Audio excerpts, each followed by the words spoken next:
tadzoka zvakare nedzimwe nyaya dziri kunetsa mumastreets umu. Nyaya yangu yekutanga ndeyachikomana Hamani.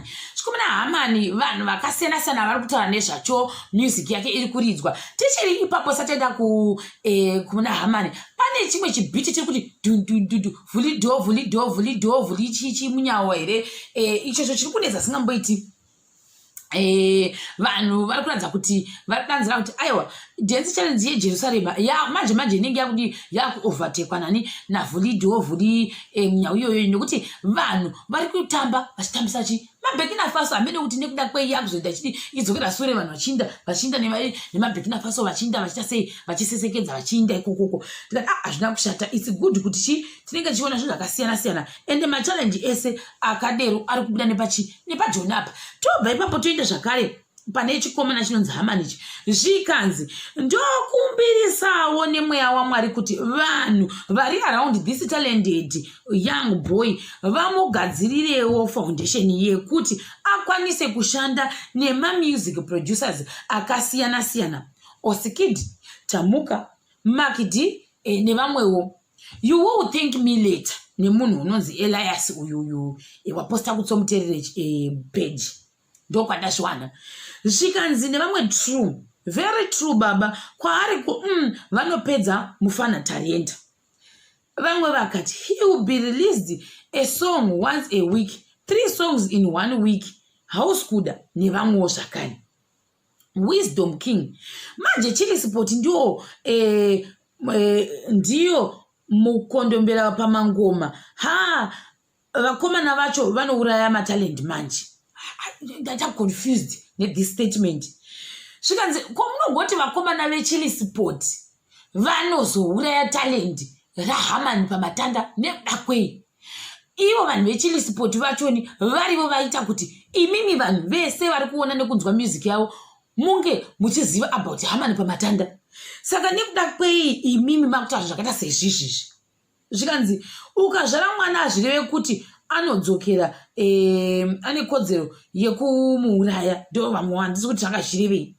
Zvikanzi munhu matsumo awo handizozvi kuti anoita sei. Zvikanzi bvunza Chris Sport, every year they introduce new talent but zvichizodii problem vanoda kumanaja, ndo zvikawa artist zvese nelife yake. For the past 5 years vauraya more than 15 artists avakaintroduce, ndo zvitawa nemumwe ina ndimazivi ma15 artists achoni. Ini ndikutoverenga zvinhu zvandikuona uku.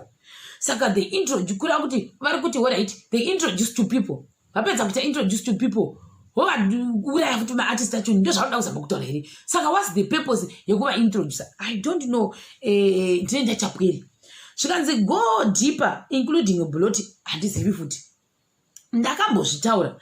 I think he should be groomed near the likes of Mr. Putit, cause neChili Sport ane akuti hauskuda manje so inasitadiri vedwe avanhu kuma-comment section ndio vanga vaita kuti hanzi anenge achiti hauskuda www.hauskuda hatizivi. Zvikanzi zvinenge zvatobva zvadhakwa kwangona mutanga kuti hauskuda zvotodhakwa. Zvikanzi mataura dama chairo.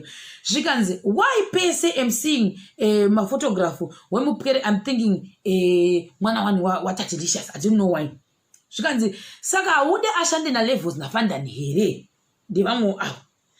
Vamwe vakati komudhara wake Mr. Knox vari kuti chiiwo nokuti vanhu vanga kuita macompare and comparisons akare kuti akafanana Knox noNox, ndo zvanga kuita.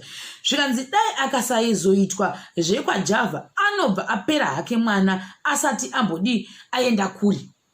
True, ruta chokwadi. Handisi nekuda kwei vanhu vari kufungira muMwari prophet Java singamboiti. I don't know. Haona manje titori confused kuti why munhu waMwari Java ari kupinzwa mune zvinhu zvaHamani pamatanda ake uyu.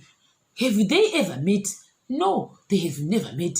So why munhu waMwari achizonzi ndiye achaita overtake mwana, akangota overtake ototanga kuti mwana wayo ndiimbe kuti www hauskuda pane kuti aimba kuti vasikana vanovanana anenge akuti munhu waMwari Java www.com. I don't know kuti ndozvavari kureva here vanhu pa ndinenge ndatapwere. Zvikanzi nevamwe majinyangwe aya haamusi kusvika apera ndo basa ravo panhama zvanzi go deeper but munhu mutema akatongooma. It was because of Chilli Spot kuti timuzive nhasi uno. So why can't you just honor good work and the rest zvinozozviita zvega? Zvikanzi naEliot uya ingapanyorwa neshona and what so bad artist akashanda nemamwe maproducer akasiyana zvinoita vana kana kuti zvinoita mwana wakaita sana Kasipa naDavido. Against comments dziri kubhasha Chilli Spot kuti anopedzwa neChilli Spot what kwaari hakusi. I respect Chilli Spot for fishing out the talent. Within a week anga atone song iri kutrend. Still someone will find the bad in all that. Ndo zvatiri kuramba izvozvo kuti why imi muri kutaura zvinhu zvakaita sezvo iriyo Chilli Spot yachoni yaita kuti mwana wayo azivikamwe. So where is your issue? What is the problem? Zvikanzi nevanhu zvakare, some people are just good for kindergarten teaching, not degree level. If Chilli Spot introduced him into music, and if they really care, they should allow him to explore deeper and get more exposure. My view. I like your wisdom. View yako haina kuipa. Inini I have no problem nekuti atosiye Chilli Spot aende kuna Master KG vari better. But ndaramba kuti motuka Chilli Spot kuti ichi iri kuuraya matalent remwana as if there was the brand Haman before Chilli Spot introduced him. Ndo zvatiri kuramba izvozvo. Vanhu varamba vati kwete tazviramba nada pachiputukezi. Don't do that. Kana isusu takaintroducwa nemunhu neChilli Spot, imimi nhasi mauya pano motanga kutotiudzira kuti Chilli Spot yakashata. Zvarambuka atikati hazvina kushata. Vanhu vangu vachidzoserana. Zvikanzi for now, let's take a moment to appreciate Chilli Spot, who found him and brought him to the limelight. Ndo zvatokufana mboto for now ngatimbondirane izvozvo. Ina namboona panze achiregedza kushanda neChilli Spot. Musangokomenda musina kudzeya nyaya. Ko kana atopedza zvemangoma mozivei. Ibva siyai mwana nanafandani vake. Madofo azere pano shokwadi akaoma. Verengai mushi. I agree with you ufunge. Even Justin Bieber chaiye Usha kana Asha discovered him. But haana kuzoramba aina Usha. Vanofanirwa kusiya mwana uyu asununguke. Zvikanzi atambire kure nemweya yerima here nekuti muri kuti chiko mwana muindosa. Ndokuti vanhu vanongwa kuunza manje masentiments awo aisa anenge ari pamwoyo pavo. Zvikanzi nevamwe zvakare zvakangooma hazvo kuZimbabwe takangooma zvokwadi chanaka makutosura futi papasi takada vhiki asati rapera uya ingapanyorwa neshona and what so bad artist akashanda nemamwe maproducer akasiyana zvinoita vana kana kuti zvinoita mwana wakaita sana Kasipa naDavido. Against comments dziri kubhasha Chilli Spot kuti anopedzwa neChilli Spot what kwaari hakusi. I respect Chilli Spot for fishing out the talent. Within a week anga atone song iri kutrend. Still someone will find the bad in all that. Ndo zvatiri kuramba izvozvo kuti why imi muri kutaura zvinhu zvakaita sezvo iriyo Chilli Spot yachoni yaita kuti mwana wayo azivikamwe. So where is your issue? What is the problem? Zvikanzi nevanhu zvakare, some people are just good for kindergarten teaching, not degree level. If Chilli Spot introduced him into music, and if they really care, they should allow him to explore deeper and get more exposure. My view. I like your wisdom. View yako haina kuipa. Inini I have no problem nekuti atosiye Chilli Spot aende kuna Master KG vari better. But ndaramba kuti motuka Chilli Spot kuti ichi iri kuuraya matalent remwana as if there was the brand Haman before Chilli Spot introduced him. Ndo zvatiri kuramba izvozvo. Vanhu varamba vati kwete tazviramba nada pachiputukezi. Don't do that.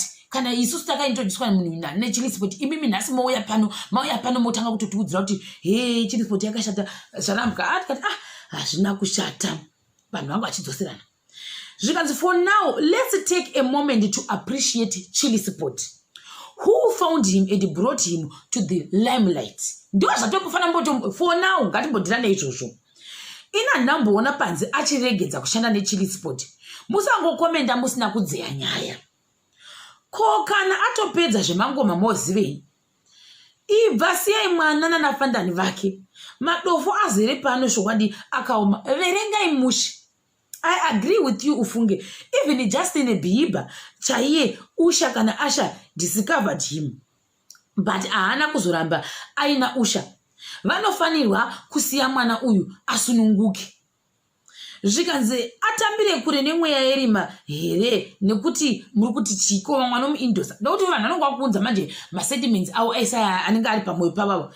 Zvikanzi nevamwe zvakare zvakangooma hazvo kuZimbabwe takangooma zvokwadi chanaka makutosura futi papasi takada vhiki asati